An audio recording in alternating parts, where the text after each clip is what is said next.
I still remember the sound of rain against the windows of my small Dorchester apartment in South Boston, a rhythmic drumming that counterpointed Richard Blackwell's shouts, the man I naively believed I loved. The engagement ring he had given me 6 months earlier flew across the room, hitting the wall with a metallic thud that still echoes in my memory. I had spent the afternoon arranging my tiny living room, spreading my only tablecloth over the wobbly table, smoothing the wrinkles with my palm.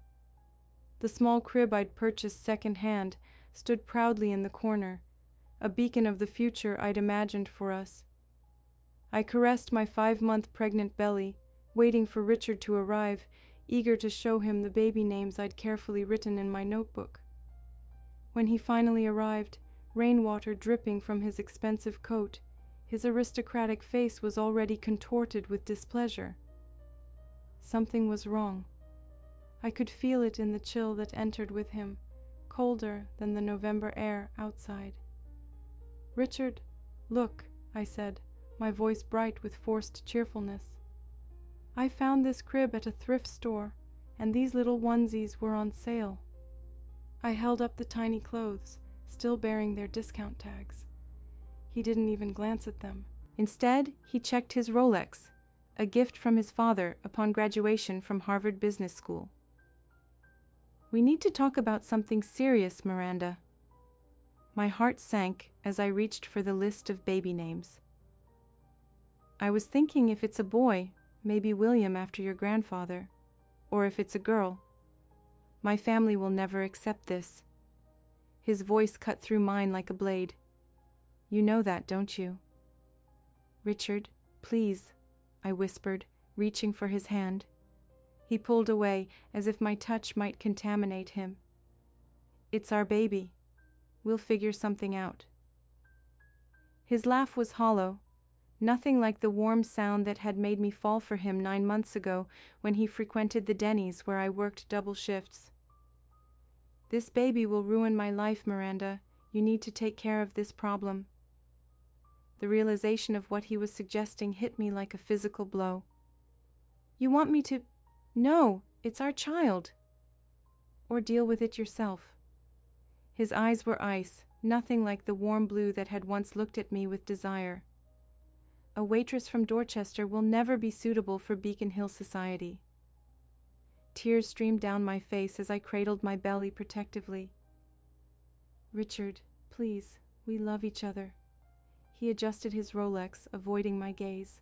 "You're not worth the scandal you'd cause my family. The Blackwells have a legacy to protect." With that, he pulled the ring from my finger and hurled it against the wall. I flinched at the sound, a period at the end of a sentence I never thought would end this way. "The Blackwells have a legacy to protect, and you're not part of it." These were his final words before the door slammed behind him, leaving me alone in the suddenly too quiet apartment. I retrieved the ring from where it had fallen, tears blurring my vision. Opening my wallet, I counted the money inside, $73. I had a double shift at Denny's scheduled for the morning, and no idea how I'd pay next month's rent. The weeks that followed blurred into a haze of exhaustion and despair. My swollen body dragged between tables at the restaurant, serving happy families while carrying a life inside me. I smiled at customers while my world crumbled. First came the eviction notice, then the electricity cutoff. "Miss Collins?" The social worker's voice was kind, but her eyes revealed pity. "There are programs that can help a single mother in your situation." Single mother. The words felt like a sentence. I had never planned to be a statistic. One night, after a 12-hour shift, I sat on the floor of my new, even smaller apartment, a place that could barely be called home, with thin walls and noisy plumbing. I counted the day's tips, $42.17. Not enough, never enough. At Boston Medical Center I gave birth alone, 17 hours of labor, holding the hand of a nurse who didn't even know my full name. When they placed Mason in my arms, small, perfect, and so helpless, I made a silent promise. We'll survive, my love, and more than that, we'll thrive. Reality, however, was brutal. Nights when I had to choose between buying diapers for Mason or a meal for myself. Days when I carried my baby to job interviews because I couldn't afford a babysitter. The judgmental look when I mentioned I was a single mother. I worked as a waitress during the day and a cleaner at night. I slept 3, maybe 4 hours at most. I nursed Mason during breaks between jobs. My hands cracked from cheap detergent. My feet swelled in worn-out shoes. As I held Mason that night in our cold apartment, I whispered against his downy head, "One day, we'll show him that we're more than enough. We're extraordinary." That rainy night, as I embraced my belly with just $73 in my account, I could never have imagined that 15 years later, I would be commanding a $320 million empire, with the Blackwell name becoming insignificant next to mine. The eviction notice arrived on a Tuesday morning, the official letterhead mocking me as my hand trembled holding the paper. Failure to pay rent, 30 days to vacate. The words blurred through my tears as I placed my palm on my growing belly, whispering an apology to my unborn child. $73 wouldn't cover even half the rent. Richard's abandonment had left me not just heartbroken, but frighteningly vulnerable. 3 nights later, the electricity went out. I sat in the darkness of my apartment, calculating how many double shifts it would take to restore power. The baby kicked inside me, as if protesting the sudden cold. "I'm sorry, little one," I murmured, wrapping my arms around myself. "I'll make this right somehow." At Denny's the next day, my uniform stretched tight across my 7-month belly as I served a family celebrating their daughter's birthday. The father tousled his children's hair, pride evident in his eyes. Their happiness felt like a mirror reflecting everything I didn't have: support, security, someone to share the burden. "Would you like me to take a family photo?" I offered, my professional smile firmly in place. "That would be wonderful," the mother replied, not noticing how my hand rested momentarily on my abdomen as the baby shifted. Later that week, a social worker visited my apartment, her eyes scanning the sparse furnishings, the unpacked boxes from my hasty move to this even smaller place.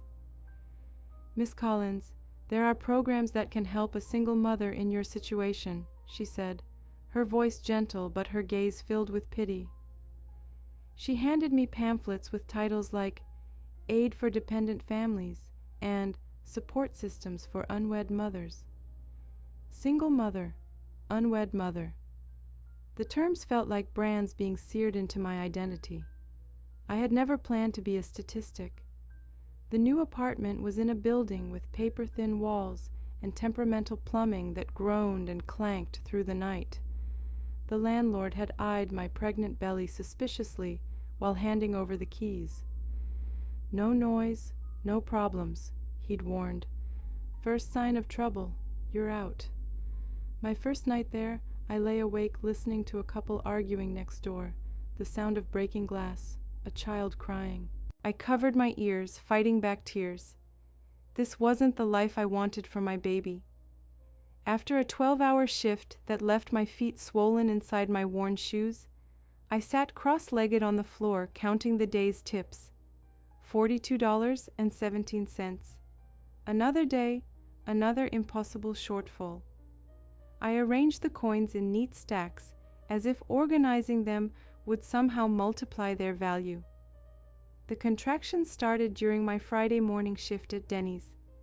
A sharp pain that made me grip the edge of a table, spilling water on a customer's lap. "Sorry," I gasped as another contraction hit. "I'm so sorry." My manager frowned, glancing at his watch. "Finish serving table 7 before you go." I nodded, biting my lip against the pain, carrying plates with trembling hands as sweat beaded on my forehead. At Boston Medical Center, I clutched the hand of a nurse whose name tag read Beth, but whose face would blur in my memory. For 17 hours, I labored alone, begging for an epidural I couldn't afford, crying out for someone, anyone, to help me through the pain. "You're doing great," Beth encouraged, though her eyes betrayed her pity for the young woman giving birth with no partner, no family, not even a friend to witness the arrival. When they finally placed Mason in my arms, tiny, red-faced, perfect, the world stopped. His little fingers curled around mine, and I felt a fierce, protective love unlike anything I'd ever known. "We'll survive, my love," I whispered against his downy head. "And more than that, we'll thrive." The reality of single motherhood hit hard. My first night home with Mason, his cries echoed through the empty apartment, amplifying my isolation. I tried to nurse him, struggling with positioning while studying a pamphlet about applying for food stamps. Days melted into an exhausting blur of choices no mother should have to make. Buy diapers for Mason or food for myself? Pay the heating bill or purchase the antibiotics he needed for an ear infection? I found a second job cleaning offices after my Denny's shifts and a weekend position at a grocery store. I slept in fragments, 3 hours here, 4 there, while Mason napped. My hands cracked from cheap cleaning products, and my back ached from carrying him to job interviews because I couldn't afford childcare. One particularly cold night, Mason developed a high fever. The apartment was freezing because I'd chosen to pay for formula instead of heat that week. I wrapped him in every blanket we owned, singing softly as he trembled in my arms, his little body burning against mine. "One day," I promised, rocking him through the night, "we'll show him that we're more than enough. We're extraordinary." Cradling my feverish child in that freezing apartment, with no money for medicine until payday, I couldn't have known that 15 years later it would be me who would decide the financial fate of the Blackwells, with Richard's life in my hands. 6 months into motherhood, I barely recognized myself in the cracked bathroom mirror. Dark circles carved half-moons beneath my eyes, and my hastily pulled-back hair had lost its shine. I placed Mason in the makeshift drawer bed while I showered, the lukewarm water a luxury I allowed myself before my 3-job marathon began. "Just 3 hours today, Mrs. Martinez, I promise," I told my elderly neighbor, handing over Mason along with his bottle of carefully rationed breast milk. Her arthritis-gnarled hands were gentler with him than the daycare I couldn't afford. On the subway, exhaustion pulled at me like quicksand. I caught myself nodding off, Mason secure against my chest, jolting awake just before our stop. My uniform shirt bore the telltale stains of leaked breast milk. There hadn't been time to change. The Denny's was packed with the Tuesday lunch crowd. I balanced plates along my arm, mental calculations running beneath every smile. Rent due in 8 days, formula almost gone, electric bill marked final notice. 3 jobs and I was still drowning. At table 12, 4 men in suits were spread papers across the surface, their voices rising in frustration. "The inventory turnover projections are all wrong," said the oldest, a distinguished man with silver temples. "We're going to bleed money on food waste." I set down their coffee refills, glancing at their spreadsheets. Numbers had always clicked in my brain, even when I was too tired to remember my own name. "If you'll excuse me, sir," I said without thinking, "with that system, you'll lose about 15% in food waste." The table fell silent. 4 pairs of eyes locked onto me, the exhausted waitress with spit up on her collar. "How would you know that?" the older man asked, not unkindly. I smoothed my stained apron. "Business administration, 1st semester at Boston Community College. I study at night." I didn't mention that I usually fell asleep over textbooks after putting Mason down. "And how would you fix it?" he challenged, sliding the paper toward me. "A 2-tier inventory system," I replied, pointing to their chart. Perishables need different turnover calculations than dry goods. The man, James Henderson, I would later learn, studied me with newfound interest. And where did you learn restaurant operations? Here, I gestured around me. 3 years as a waitress, I see the waste every day. Later that night, I spread my textbooks across my kitchen table, Mason sleeping beside me in his carrier. Formulas and theories blurred as fatigue claimed me, but I forced my eyes open. One class at a time, one shift at a time, one day at a time, this was my mantra. 2 weeks after the diner encounter, I sat across from James Henderson in a cafe I could never afford on my own, wearing the only business-appropriate outfit I owned, a second-hand blouse and skirt combo that had seen better days. I've been in the restaurant investment business for 30 years, Henderson said, studying me over his espresso. And I've never met anyone with your combination of practical knowledge and theoretical understanding. I clutched my worn notebook containing the business plan I'd drafted over countless sleepless nights. I've always dreamed of opening my own place. Something small, where quality matters more than quantity. What you have, he said, tapping my proposal, is something that can't be taught at Harvard Business School. Determination, practical knowledge, and hunger for success. When he slid the investment offer across the table, I stared at the figure, certain I'd misread it. Enough to lease a small space in Cambridge, enough to renovate, enough to start. Why me? I asked, suspicion overriding gratitude. No one had ever given me anything without expecting something in return. Because I recognize potential, he replied simply, and because I believe you'll make me money. That night, I called my mother, who had distanced herself when I'd refused to give up Mason. Mom, I'm opening my own restaurant, I said, my voice breaking. For real. Oh, Miranda, she whispered. Are you sure you can handle that? With the baby and all? I looked at Mason sleeping peacefully, unaware that his future had just shifted. I'm sure. 2 weeks later, my hands trembled as I signed the lease papers, Henderson watching approvingly. My first restaurant, a tiny bistro in Cambridge that would either save us or sink us completely. That evening, I stood in the empty space that would become mine, Mason asleep in his stroller beside me.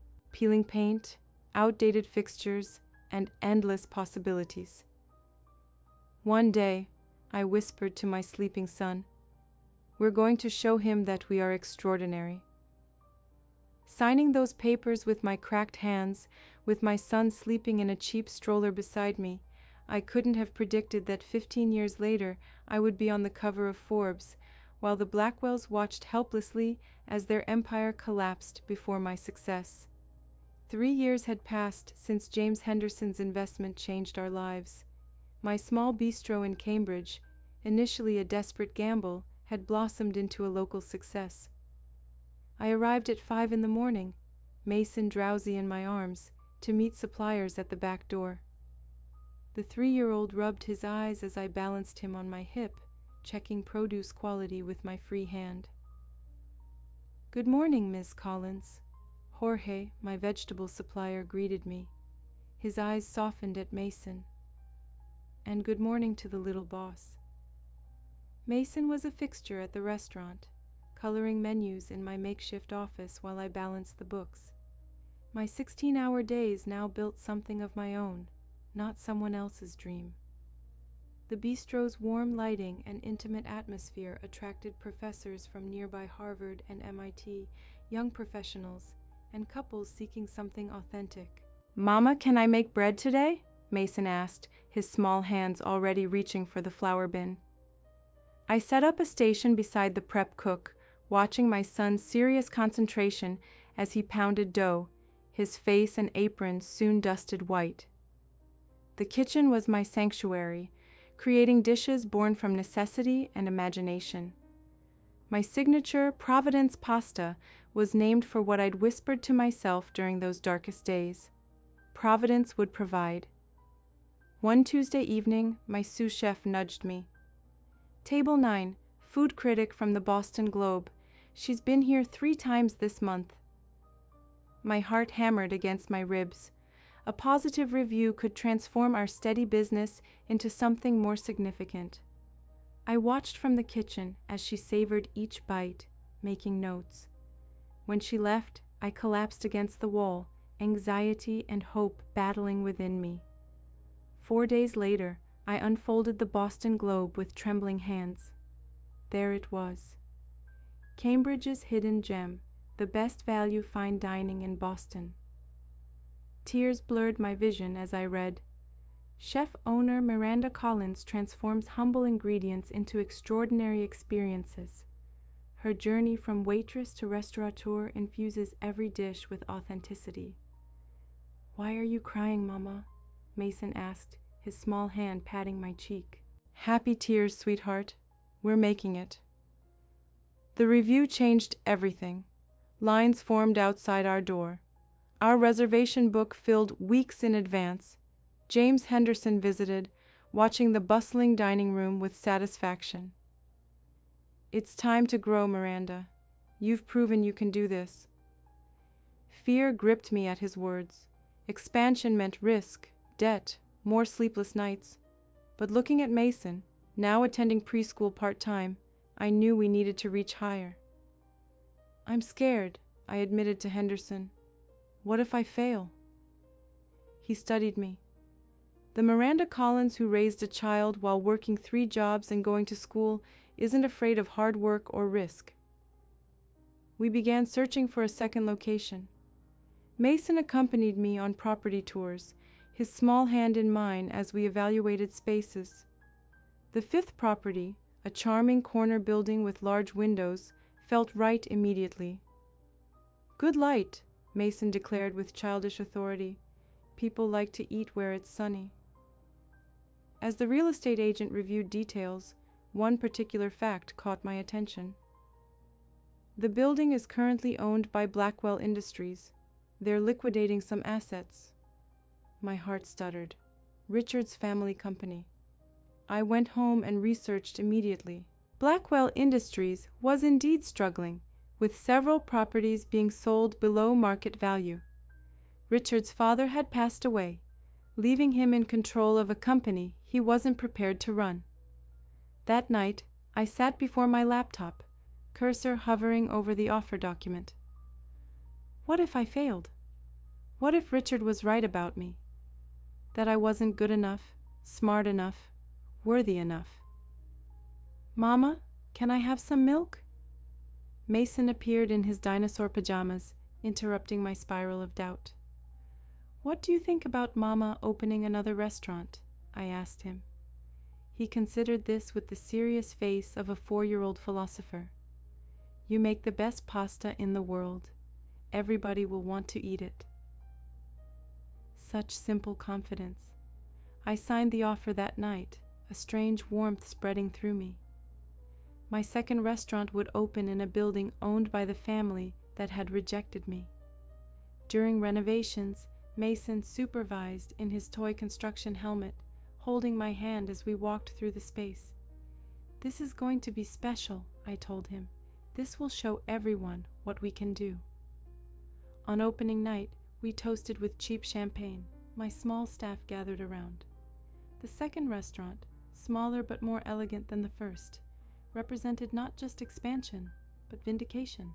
Toasting with cheap champagne at the opening of my second restaurant, in a building that once belonged to the Blackwells, I still didn't know that in 12 years I would be buying not just their properties, but their entire legacy, destroying the empire that Richard chose over our family.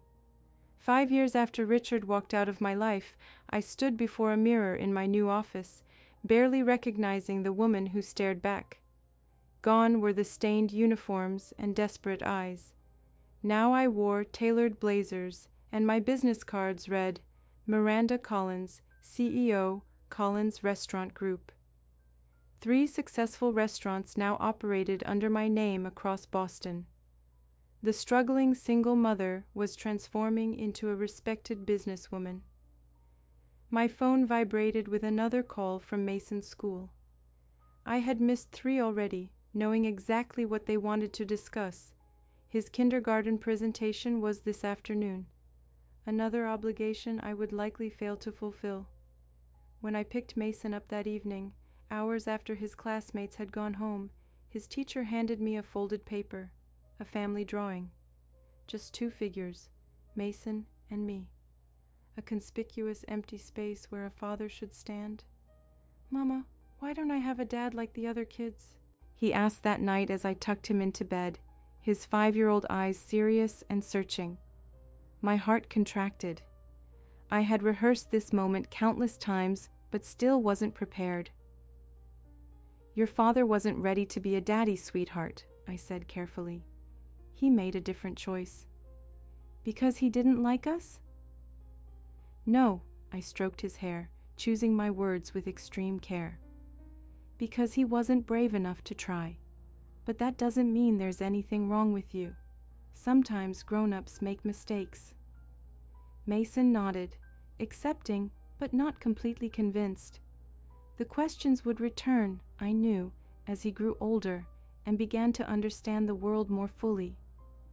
The following week, I sat in a board meeting when my assistant slipped me a note. "Mason's school play starts in 15 minutes. I glanced at the investors across the table, then at my watch. If I left now, I'd miss securing funding for our 4th location. If I stayed, I'd miss another milestone in my son's life. I chose the meeting. When I arrived at the school an hour later, the auditorium stood empty, except for a crayon drawing forgotten on the stage. "For my mom, who works very hard," Mason had written in his careful kindergarten script. In my car, I clutched that drawing to my chest and sobbed, for the first time since those early days in our cold apartment. What was I building if I couldn't share it with the one person who mattered? The next morning, I called in my management team. "I need to restructure," I announced. "I'm interviewing senior managers to oversee daily operations at each restaurant." 1 month later, I watched with trepidation as my newly hired executives took over responsibilities I'd never entrusted to anyone. The first evening I left work at 5 o'clock felt like stepping into an alternate universe. "You're home for dinner," Mason exclaimed when I walked through the door at a reasonable hour. "Can we have spaghetti?" A local magazine journalist shadowed me for a profile piece, clearly surprised by my schedule. "How do you manage all this alone?" he asked, watching me transition from business calls to helping Mason with homework. "One day at a time," I answered simply. When the article appeared, Miranda Collins, the single mother revolutionizing Boston's restaurant scene, my phone wouldn't stop ringing. Investment groups, developers, restaurant supply companies, all suddenly interested in partnering with the inspirational success story. One evening, Mason and I strolled through Beacon Hill, the elegant neighborhood where old Boston money lived behind perfectly maintained facades. Mason's eyes widened at the townhouses with their manicured window boxes. "The people who live here have lots of money, right, Mama?" I nodded, my eyes catching on a particular house, the Blackwell family home. Behind those windows, Richard's parents had convinced him that a waitress from Dorchester would never be suitable for their world. That night, I reviewed a proposal for our most ambitious restaurant yet, not another neighborhood bistro, but a high-end dining establishment in the heart of Beacon Hill. The investment would be triple anything I'd done before, the risk exponentially higher. "This space in Beacon Hill," I told Mason as we stood before the empty storefront the following weekend. "This is going to be special, sweetheart. This will show everyone what we can do." My son nodded solemnly, holding my hand. "It's going to be the best one yet, Mama." Part revenge, part business strategy, I signed the lease the following Monday. While admiring the facade of my future restaurant in Beacon Hill, just 3 blocks from the Blackwell Mansion, I didn't know that one day Richard would stand outside, looking at my name on the marquee, unable to get a reservation at the establishment that would become Boston's most exclusive. 7 years after Richard's abandonment, I stood in the bustling kitchen of Providence, my restaurant in Beacon Hill that had become Boston's most exclusive dining destination. The irony wasn't lost on me. The establishment I'd built was just 3 blocks from the Blackwell family mansion, where I'd never been deemed worthy to enter. "Chef, the critic from Food and Wine is on table 7, my sous chef whispered, anxiety visible in his eyes. I nodded calmly, though my heart raced. My hands, once cracked from cheap cleaning products, now moved with practiced precision as I plated the signature dish that had earned us our first regional recognition. Outside in the dining room, Mason sat at his special corner table, homework spread before him. At 7 years old, he showed a remarkable aptitude for mathematics and science that both amazed and intimidated me. His teachers had already suggested advanced placement. When the award notification came 2 weeks later, Mason was the first person I called. "We won, sweetheart," I told him, voice trembling with emotion. "The New England Culinary Excellence Award." At the ceremony, Mason stood beside me in his first suit, beaming with pride as I accepted the crystal trophy. Camera flashes illuminated us, capturing the moment for Boston's social pages. "Mama," Mason whispered as we posed for photographs, "why did that man say you're an inspiration?" The innocent question caught me off guard. How could I explain to a 7-year-old what it meant to rise from nothing? How could I translate the significance of a former waitress winning an award previously claimed only by chefs with formal training? "Because we built something special from very little," I said simply, squeezing his hand. Later that night, tucking Mason into bed in our new townhouse, modest by Beacon Hill standards but palatial compared to our first apartment, I marveled at how far we'd come. The Collins Restaurant Group now encompassed 5 successful establishments, with investors eager for more. "Will we see Daddy someday?" Mason asked suddenly, his voice small in the darkness. The question I'd been dreading. Though I'd told him the sanitized version years earlier, children inevitably circle back to their origins. "I don't know, sweetheart," I answered honestly. "That would be his choice." "Is he a bad person?" I considered my response carefully. "No, he made a bad decision. There's a difference." The Harvard Business School invitation arrived in a cream-colored envelope with a crimson seal, the same colors Richard had worn proudly as a legacy student. "We would be honored to have you speak about entrepreneurship to our MBA candidates." Walking those hallowed halls where generations of Blackwells had studied felt surreal. Students filled the lecture hall, laptops open, eager to learn from someone who'd never completed her community college degree. "The true privilege," I told them, my voice steady despite my racing heart, "isn't being born into wealth, but discovering your own strength when nothing else remains." Their rapt attention validated what I'd always suspected. My journey was extraordinary not despite its hardships, but because of them.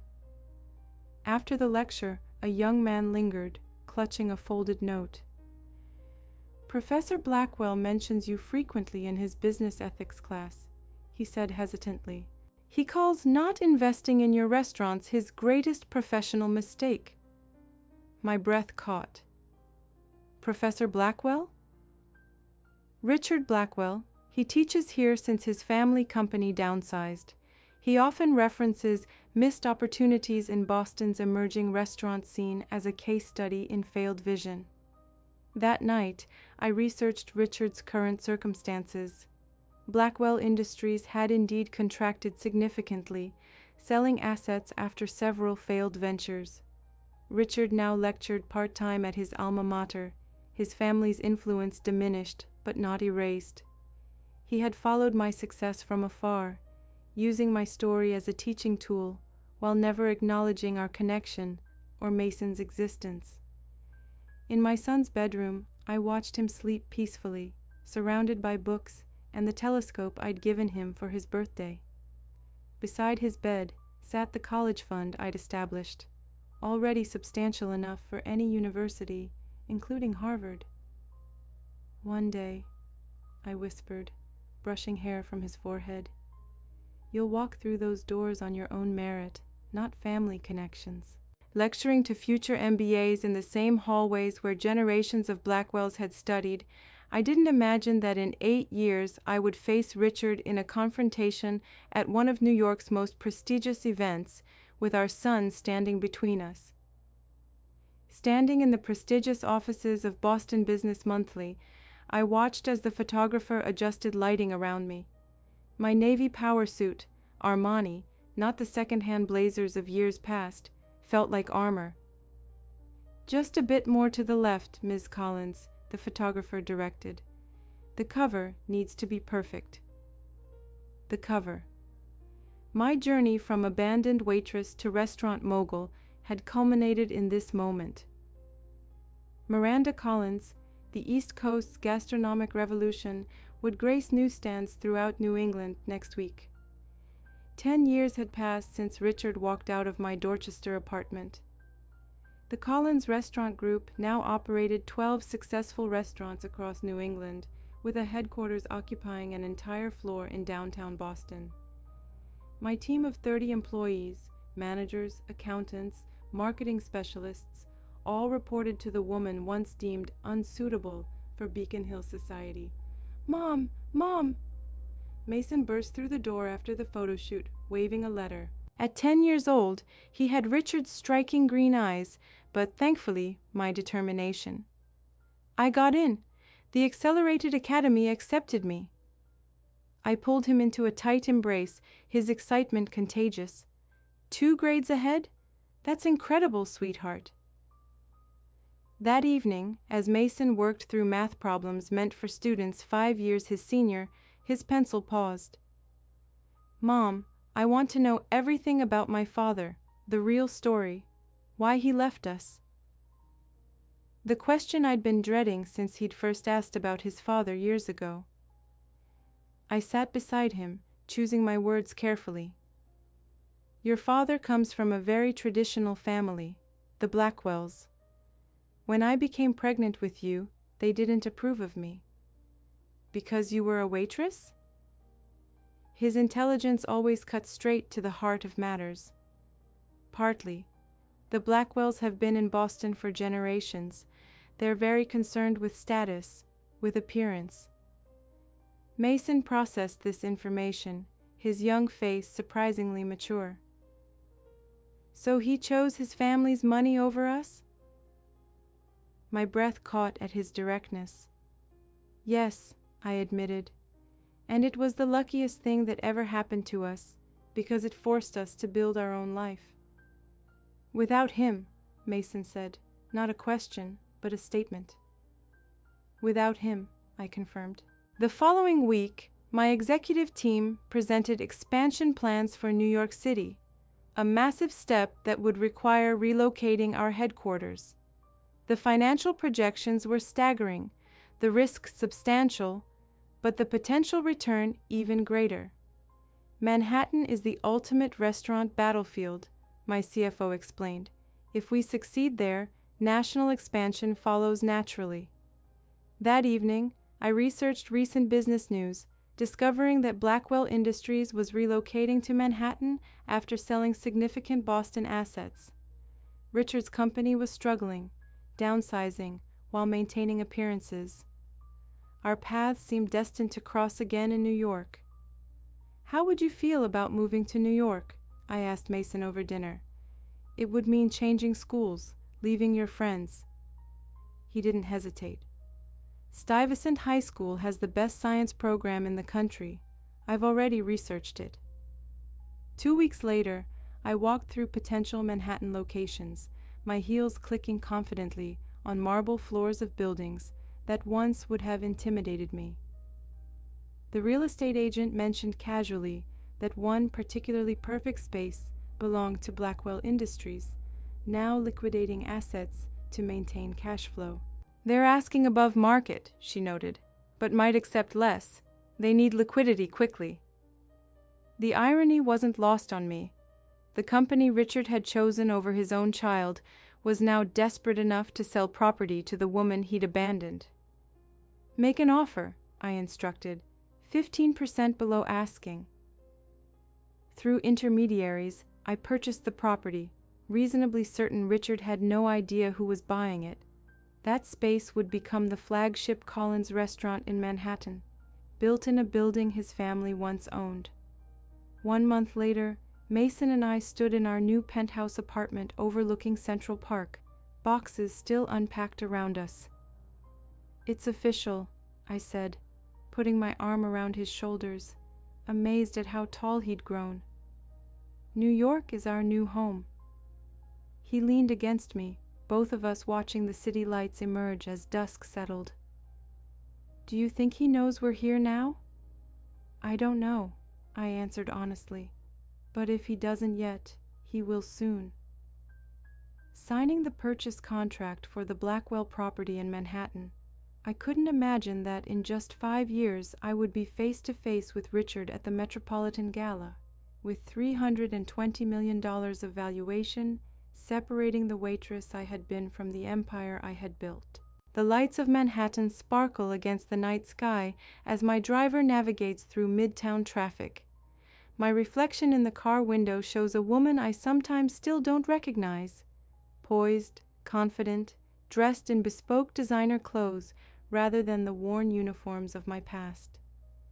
15 years have transformed the desperate waitress from Dorchester into the CEO of a restaurant empire worth $320 million.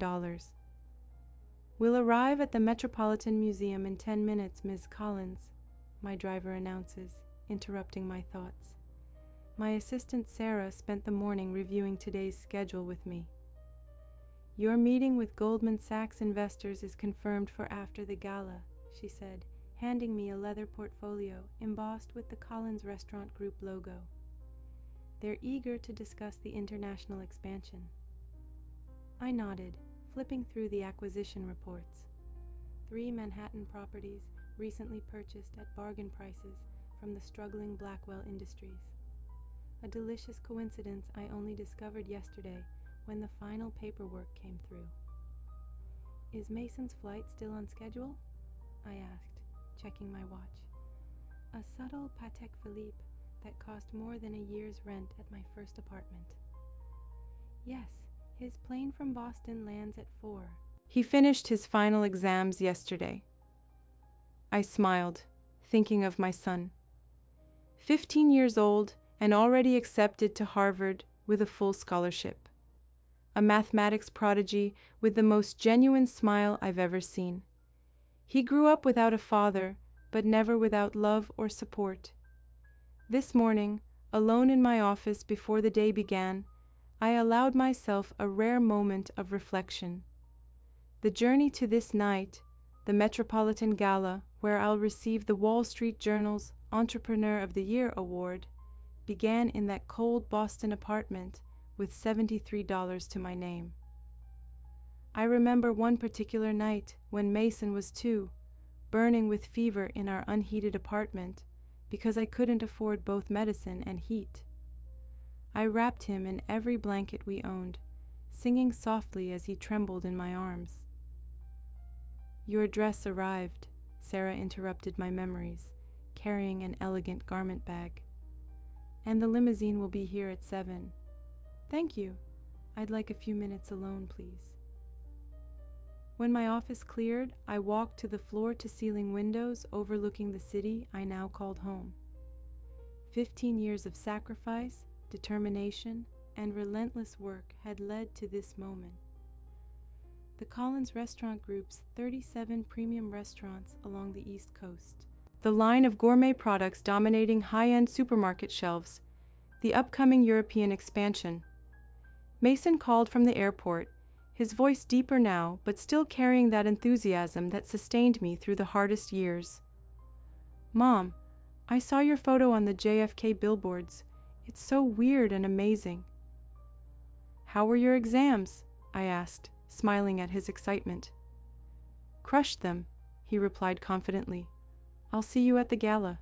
Love you." The Metropolitan Museum glows with golden light as my limousine pulls up to the entrance. Photographers call my name, their flashes capturing the woman in the crimson Dior gown, so different from the waitress who once counted coins to buy baby formula. Inside, the elite of New York society mingles beneath priceless art. I greet senators, celebrities, investors, people who now know my name, respect my opinion, value my presence. This is my reality now, though sometimes it still feels like someone else's life. Across the room, I spot Mason in conversation with the governor of New York, discussing our school nutrition initiative with remarkable poise for a 15-year-old. My heart swells with pride. In his tuxedo, tall and confident, it's impossible not to notice his resemblance to... That's when I see him. Across the crowded room, holding a champagne flute, stands Richard Blackwell. Older, with silver threads at his temples, but unmistakable. Our eyes lock across the sea of people, and time seems to freeze.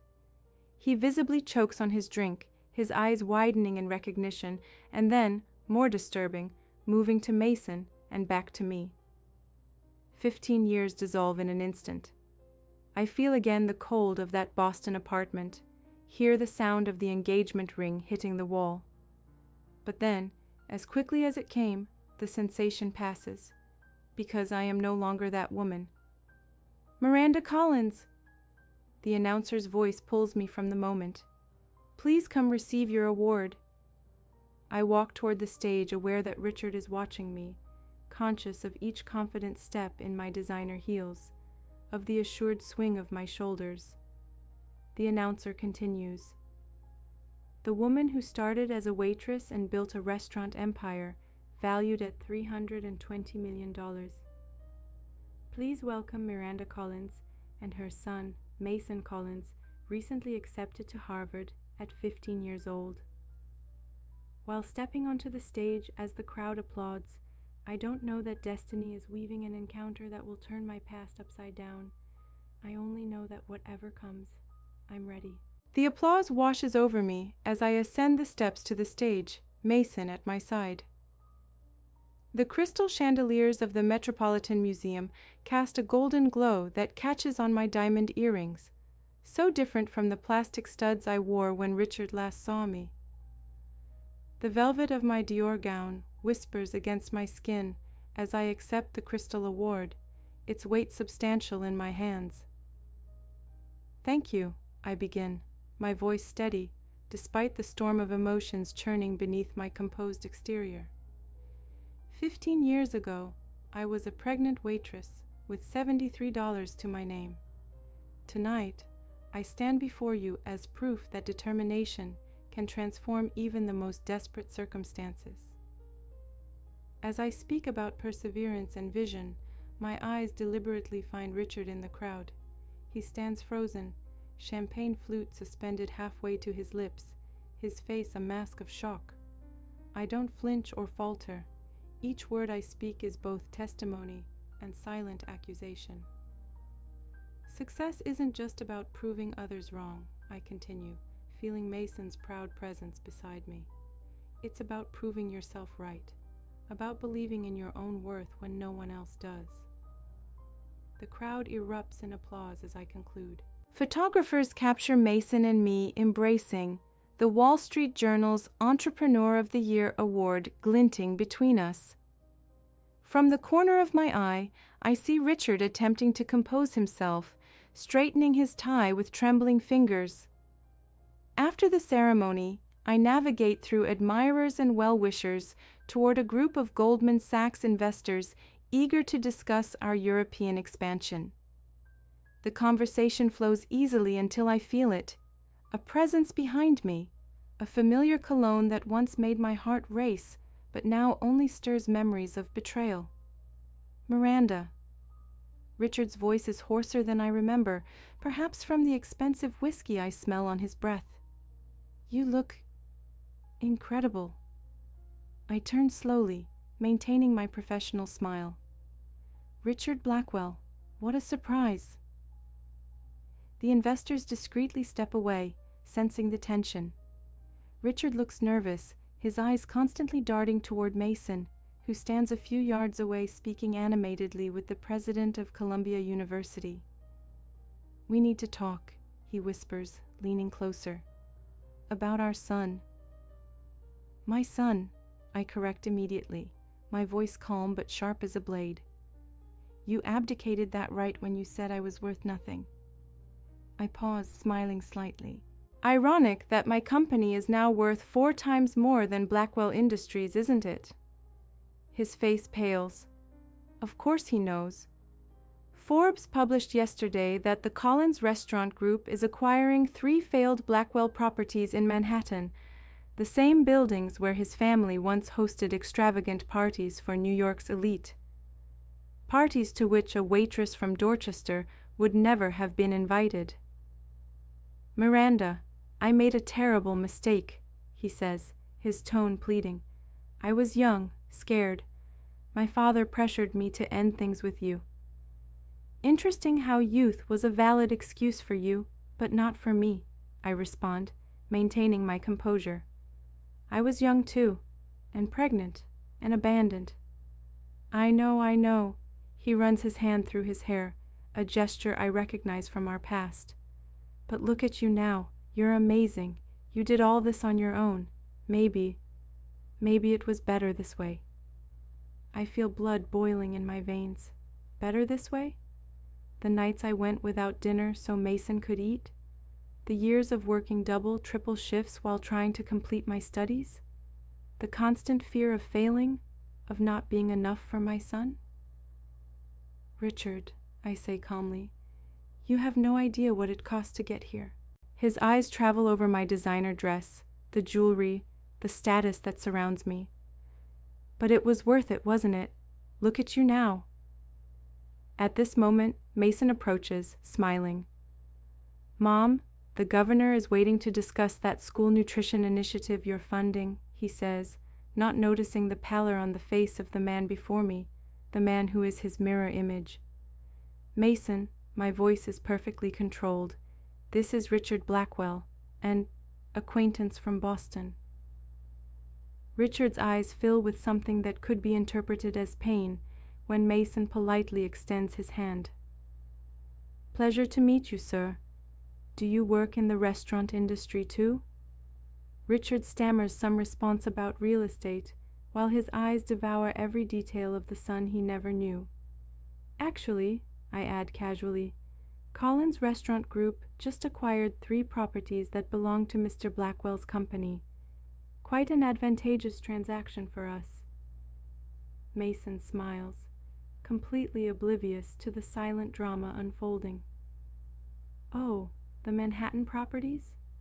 The ones you're turning into the new culinary center for underprivileged youth?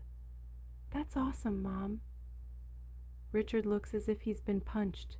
The empire he inherited, that he considered too grand to share with a waitress, is now being acquired by that same woman and transformed into a charity project. If you'll excuse us, I say softly, we have important commitments. I place my arm around Mason's shoulders and we begin to walk away. Miranda, Richard's voice sounds desperate now. Please, he's my son too. As we walked away from Richard, leaving him alone in the center of the ballroom with his whiskey glass and 15 years of regret, I didn't imagine our public confrontation was already spreading among the guests, and that the morning would bring headlines that would forever change the balance of power between us. I stop in my tracks, turning slowly to face Richard. Mason, go ahead. I'll join you in a moment. My voice is steady, though my heart hammers against my ribs. Mason nods and walks away, leaving me standing before the man who once shattered my world. The next morning my phone won't stop ringing. Newspapers across New York bear headlines that make my coffee turn cold in my hand.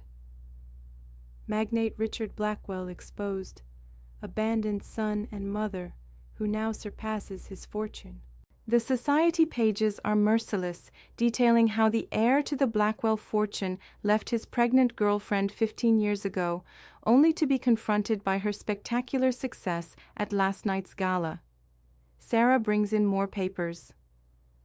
His company's stock dropped 12% at opening, she reports clinically. And his engagement to that Palm Beach socialite has been called off. She cited disturbing revelations about his character. I should feel vindicated. Instead, I feel strangely hollow as I review contracts for the European expansion. My intercom buzzes. Richard Blackwell is here, says he needs to speak with you urgently. I hesitate only a moment. Send him in. When Richard enters my office, I barely recognize him. Gone is the arrogant young man who tossed away our future. Before me stands someone who seems to have aged a decade overnight. His designer suit can't disguise his slumped shoulders, his bloodshot eyes. You've destroyed my life, he says without preamble, but there's no anger in his voice, only a flat acknowledgement. No, Richard, I reply calmly, setting aside my papers. I merely spoke the truth. You destroyed your own life 15 years ago when you chose to abandon your son. He collapses into the chair across from my desk. I need to know him, Miranda. He's my son. I have rights. Rights? I interrupt, my voice calm but cutting. What rights would a man have who said a baby still in the womb would ruin his life? Who told the mother of his child to solve the problem? Who declared that I wasn't worth the scandal? Richard blanches, hearing his own words reflected back to him. I was young and stupid, he whispers. And I was young and abandoned, I counter. The difference is that you had your wealthy family's support, while I had to choose between buying diapers or dinner. He leans forward desperately. Please, Miranda, give me a chance with him. I can make it up to him, to both of you. I have money. Not as much as I do, I say softly. And more importantly, it's not about money. It never was. It's about being present, about sacrifice, about putting someone above yourself. My phone rings, and I answer on speaker. It's Mason. Mom, just wanted to let you know I'll be late. The physics teacher invited me to join the Science Olympiad team. That's wonderful, honey, I respond, my eyes still fixed on Richard, who seems hypnotized by the voice of the son he never knew. Oh, and Mom?